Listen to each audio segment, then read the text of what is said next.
It's something that we haven't had to talk about for a while because nothing happened. But the Rekieta question. Yes, chat. The gayest men in Minnesota. And you're thinking, well, wait, there's 3 of them in this case, this situation. They're all gay.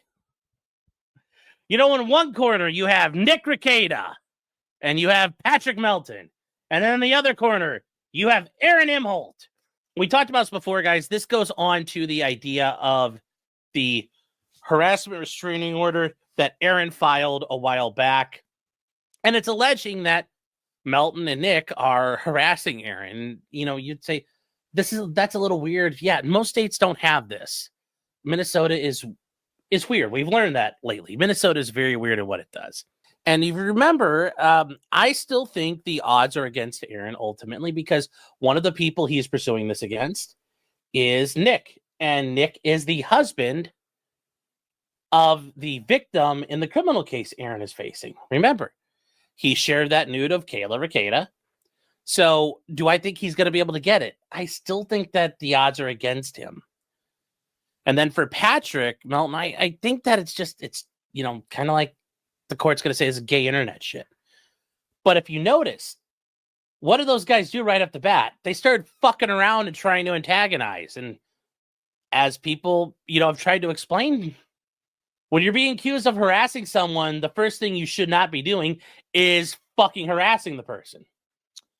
What you should be doing is ignoring them and showing it you don't fucking care. And you notice what's happened lately. Someone's gotten through to Nick and someone's gotten through to Melton. And overall, they've been radio silent. That's like the smart play, or talk about other things. But, you know, that's it. That's all you have to do. That's all you have to do. So we'll see what happens. We will see what happens, but we have some updates in the case. We have some updates. Yes. And the thing is, this is basically the HRO has been extended out over about a month and a half now. This case was supposed to be decided back in July. Aaron got an attorney. That attorney promptly withdrew. And Aaron had tried to get another attorney. And now we're to the point where on the first, Aaron got a new attorney. It was set for August 5th. So this is a certificate of representation. And this is filed here. And this is just notice to the parties that, hey, I'm here now representing. And so what happened, Aaron got a new attorney, Brian Johnson from Heller and Thean. I don't know if that's Helen you know, it's Heller, not Helen Keller, chat. So who knows? But anyways, he is an attorney out of St. Cloud, Minnesota. I looked him up. He appeared to be not too shabby. And remember, Nick and Patrick have Frank White, the people behind that beautiful Frank's motion. You know, really, those are, you know, once again, I still don't understand why Melton went with this guy. Like, why would you go with the guy who fucking lost and looked like a laughingstock? I don't know. It seems like you could spend your money elsewhere and get a more guaranteed shot at things. But hey. So anyways, this was filed on August 1st that he is joining the fight. Brian Johnson is. And all it says is, I represent the petitioner, Aaron Imholte, in the above referenced matter. There's a hearing scheduled for Tuesday, and I believe he meant to say Tuesday, August 5th, because the 1st is a Friday. So I think he means Tuesday, August 5th. I was just retained by Mr. Imholte, and I respectfully request the court grant a brief continuance so I can adequately prepare for my client's case. Such preparation includes, but is not limited to, reviewing multiple documents and videos, as preparing my client and the witnesses. And he said, you know, please contact my paralegal. And he's, you know, signed Brian Johnson. So what happened? What happened from there? Well, that same day, chat, that same day, the judge or the hearing officer on 8/1 said reset, but schedule as soon as possible. So that's how fast this happened. So the judge says, fine, we're going to do this as quick as possible. It's set for tomorrow. And then what did you see? Notice the date on this, though. When he sent this in, August 1st at 3:50 p.m. So what happened here? Well, you know, normally when there's been a filing, Frank White's been able to rip something out. And by Frank White filing something, we know what that means. Nick has been putting it together. Nick has been putting it all together there. So what did we find out? Well, this is a banger that came out August 2nd at 1:21 p.m. from Frank and the boys. Once again, is it really Frank White or is it Frank White doing what Nick tells him to do? I don't really know. I have my theories. I'm sure you have yours. But let's find out. I mean, it's over a fucking day late. It's almost 24 hours late. So does that mean Nick was sleeping it off? I don't know. Do you think he sat there and was just screaming at his kids in the back of the car on the way to something? I don't know. Do you think that he was having to dig through piles of trash in the house? I don't know. But anyway, this was a response, and this is the theatrics in this are very good. So they say we're responding to the request of a continuance, and it says, as with petitioner's first request, the respondent opposes his third request for a continuance. Once again, it doesn't affect your rights. You have filed. Your rights have been preserved. At the third point, though, remember, this isn't one. We're past that. This isn't two. Still, we're past that. Now it's third. I understand at the third continuance, you're like, okay, this is a bit much. So, if you want to oppose on the third one, I get it. But here's the problem. This is the proper time to oppose. This was not. This was not a time to oppose. This is one where you should have been like, okay. But you didn't. You guys went along with this and you opposed all the way back at the beginning when you probably should have been like, yay. Instead, you're like, no. Well, now you seem unreasonable. Remember, this is tactical. You have to be tactical and strategic at the same time. And what do I mean by that? You have to think about it as you're not just the battalion commander trying to seize an objective, or a company commander trying to seize an objective on a battlefield. You are also, General Eisenhower conducting an entire theater of operations. I mean, you have to worry about overarching strategy, and then you have to worry about the tactics, too. You have to think about both things at once. You fail, and the biggest problem, everybody can think tactically. Thinking tactically is pretty easy. But if you fail to think strategically, that's where you fuck yourself. And that's what happened here, I think. You failed to think strategically. So they initially, and they point out, rightfully so at this point, Aaron was granted a continuance in order he could seek counsel. Petitioner objected in order to preserve the issue. Which, once again, why are you preserving the issue? Because, are you going to argue on the appeal? I don't think the appeals court's going to get involved, so where are you saving this for? The petitioner's request over the respondent's objection. An accompanying notice of withdrawal of petitioner's former counsel date July 21st and served then. Former counsel asked the court to look favorably on the forthcoming request for continuance scheduled for June 23rd. He means July 23rd, I think. Anyways, the petitioner's formal counsel averred that due to unforeseen circumstances, he was unable to continue representing Aaron, and that's true. Again, over a respondent's objection, the court granted petitioner's continuance request, setting the matter for August 5th. Yeah. Once again, you can fuck around. You could fuck around on some of these, but, at the beginning, you look like an asshole. The first one, the second one, and then the third one. So in the first one, you acted like a dickhead, and you were like, no. Now in the second one, you're like, no. And the third one, you're like, no. Well, what does that look like? Not a good look. But right now, this is, I think, a proper thing to do. You're laying out the arguments. And it says, again, mere days before the scheduled and twice continued hearing, petitioner through counsel seeks another continuance. Yes. And now is the time to object. Not objecting before, it doesn't waive your ability to object. It doesn't. And this is where, Nick is an attorney. He should know this. It's not his first rodeo.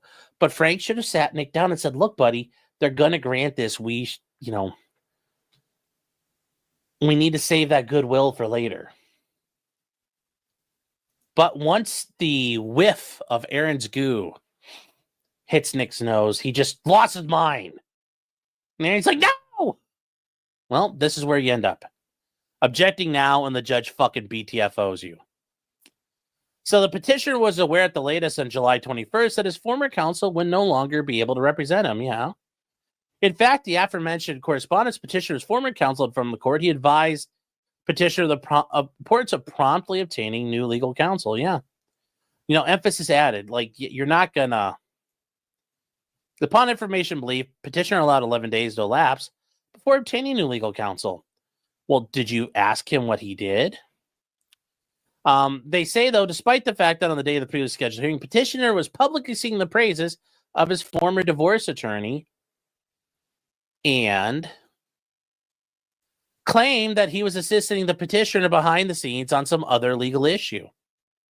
Okay, well, which legal issue is that, Frank? Which one is it? Let's go, buddy. Do you know what that is? Upon information and belief, petitioner's two pending proceedings are the other legal issues. Meaning, I don't fucking know, but this is my way of couching it in terms I can't get in trouble for. Petitioner has had ample time to secure replacement counsel. In the interim, you've already fucking lost, so, like, this is a lot of just hot air here. In the interim, respondent has had a judicial sword of Damocles hanging above his head.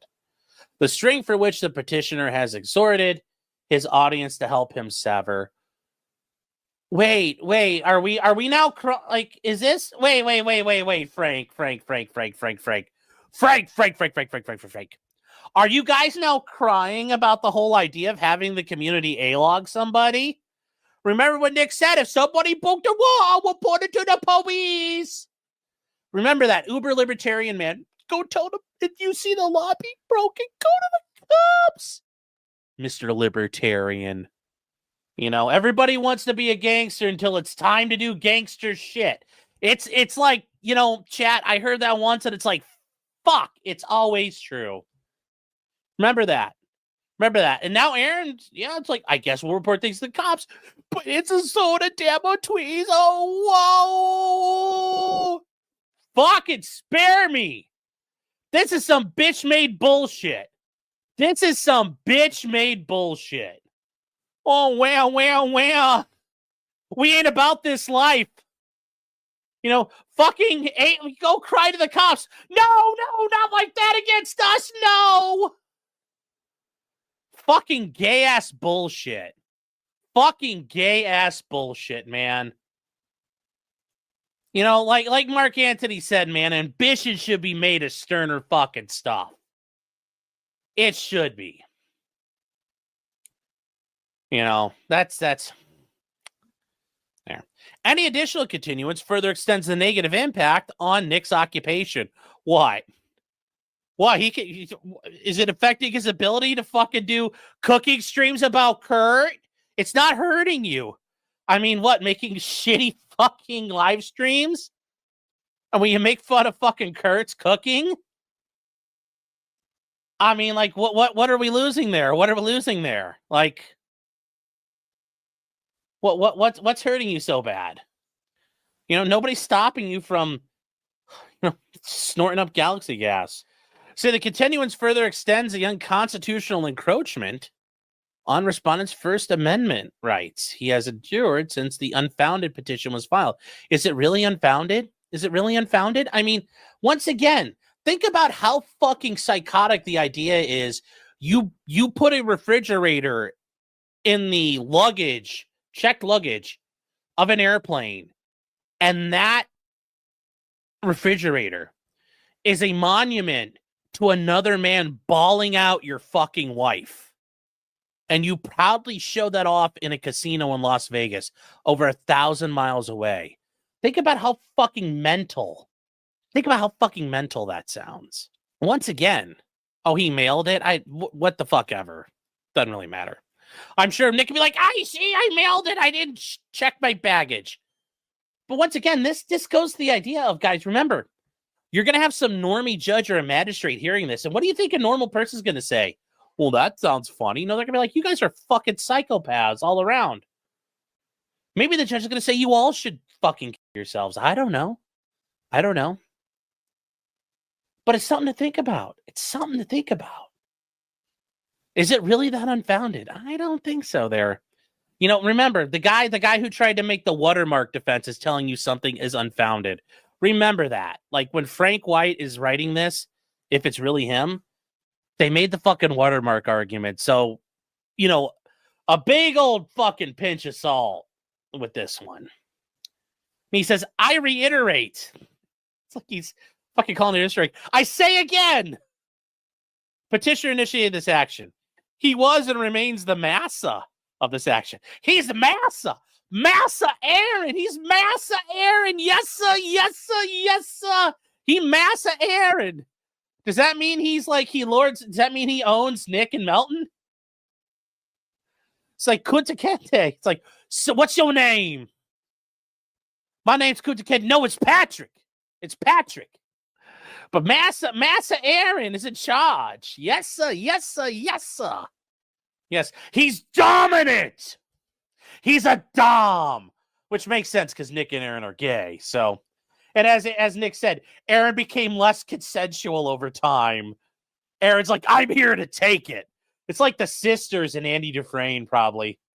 And Aaron's like, Nick, it's not about love, honey. The respondent has expended time. Nick spent time doing what? And incurred additional significant expenses preparing to defend himself against the allegations. How much more money did you spend than already? Because to defend the claim in July, nothing's really changed. So how much did you really spend? I mean, does it really matter? Because we also hear about Nick saying that Frank White fucking sucks and he feels like he got ripped off repeatedly. So does Nick really care that he's pissing money away? No, I would argue he doesn't at this point because he fucking does retarded shit. And it says, and any continuance would add there too. From allegations that the court will ultimately find to be frivolous.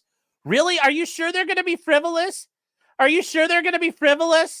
I mean, once again, have fun when you have to put Patrick Melton up there. When Patrick Melton's up there explaining why he's talking about a 6-year-old's vagina, have fun with that because that's not going to be seen as frivolous. You're probably going to win it. You'll probably still win, but the court's going to look at Melton like he's a fucking shitbag. The judge is not going to sit there and go, oh, ha, ha, ha, ha, ha, ha. No. You're like, nobody is going to be, the idea, like, yeah, this is not, like, you guys will, like, I think you guys are going to win, but this isn't going to be a blowout. This ain't going to be a blowout. Man. Like, ooh. The idea this is frivolous. This is just... Remember, these are the people who thought the Franks motion was going to win. My watermark. Oh, it's COG. It's like, think about that. This is the guy telling you it's frivolous. Now. Salvatore says, edgy humor is not a defense. I mean, it can be. You can go in there and say, yeah, I'm a First Amendment. But if the court says, I don't believe you, well, now you got a problem. And I mean, yeah, everything's got a line, right? If you're going to act like a test pilot and be on the edge of the envelope, eventually you're going to, fucking crash and burn. So, yeah. COG is a curry driller. Oh, no.